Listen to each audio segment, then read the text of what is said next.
は宮古空港に着陸いたしました。今日は宮古空港周辺の航空路混雑のため、皆様の到着が遅れ、ご迷惑をおかけしたことをお詫びいたします。ベルト着用サインが消えるまで、シートベルトをお締めになったままお待ちください。物入れを開けたときに手荷物が滑り出る恐れがありますのでお気をつけください。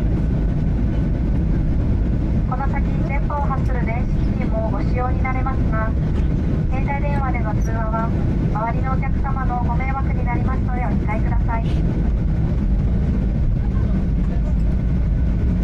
ターアライアンスメンバー ANA をご利用いただきましてありがとうございました。次のご搭乗をお待ちしております。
飛行機は間もなく停止しますが、皆様の安全のためベルト着用サインが消えるまでお座りのままお待ちください。